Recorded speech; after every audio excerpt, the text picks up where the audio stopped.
On assimile souvent vérité et historicité. Si cela est effectivement vrai dans un certain nombre de cas, j'aimerais dans cette vidéo te proposer un exemple pour te montrer que la vérité n'est pas toujours l'historicité et que parfois un récit imaginaire peut être plus vrai que la réalité. Pour cela, je partirai d'une histoire de la Bible assez connue, l'adultère de David et Bathsheba. Tu peux retrouver le texte dans le deuxième livre de Samuel, chapitres 11 et 12. Je ne vais pas te le lire, mais je vais te résumer l'histoire et en tirer quelques conclusions. Cette histoire se déroule sous le règne du roi David. Celui-ci a sa capitale à Jérusalem et son armée part régulièrement en campagne dans d'autres pays. Un jour, alors justement que son armée est en campagne et que lui est resté à Jérusalem, il voit une jeune femme dont il tombe amoureux. Il lui demande alors de coucher avec elle. Le problème, c'est que cette jeune femme est mariée à un des soldats de l'armée de David. Mais comme il est le roi, elle ne peut pas lui résister. Il couche donc avec elle. Mais, deuxième problème, cette jeune femme tombe enceinte. Lorsque David l'apprend, il décide alors de faire revenir le soldat de son armée, qui s'appelle Uri, en espérant que celui-ci couche avec sa femme. Comme ça, il pourra croire que le bébé est de lui.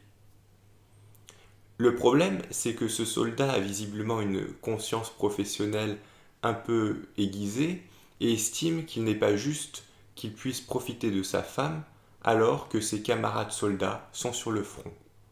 Une fois donc revenu à Jérusalem, il refuse de coucher avec sa femme. Cela pose bien sûr problème à David, qui prend alors une décision radicale. Il le renvoie sur le champ de bataille, mais fait en même temps circuler une consigne au chef de l'armée pour lui demander de faire en sorte que ce soldat soit tué au cours du combat. Et c'est effectivement ce qui arrive. Lorsque David l'apprend, eh bien, au lieu d'éprouver un remords, il va tout de suite chercher la femme du soldat pour en faire sa femme. On voit donc que la convoitise de David a ensuite entraîné de nombreux péchés toujours plus graves qui ont même conduit à la mort d'un innocent. Mais pour l'instant, cela ne semble pas travailler la conscience de David. C'est alors que Dieu décide de lui envoyer un prophète, le prophète Nathan. Mais Nathan ne va pas directement dénoncer le péché de David. Au lieu de cela, il va plutôt lui raconter une petite histoire. Cette histoire, c'est celle de deux hommes, un homme pauvre et un homme riche.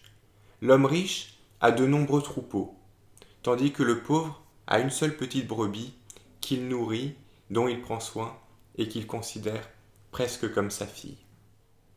Un jour, un visiteur vient voir l'homme riche.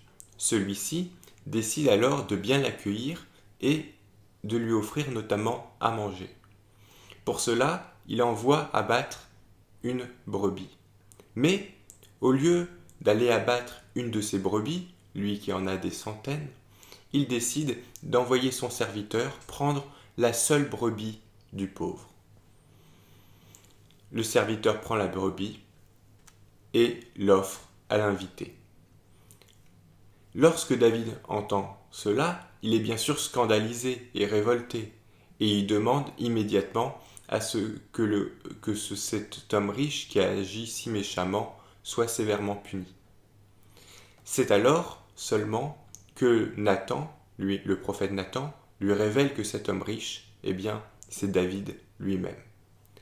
Tu l'auras certainement compris, cette histoire de l'homme riche et de l'homme pauvre est en réalité juste une parabole qui avait pour but de décrire ce que David venait de faire avec Uri.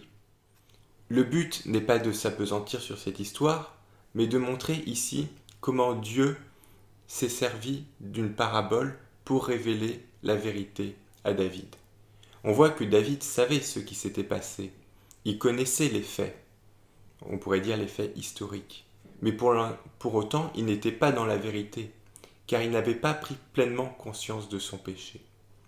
Pour qu'il prenne pleinement conscience de son péché et qu'ensuite il se repente, il a fallu que Dieu intervienne à travers ce prophète, Nathan, et il a décidé d'intervenir, non pas en dénonçant directement le péché de David, mais en lui racontant cette parabole.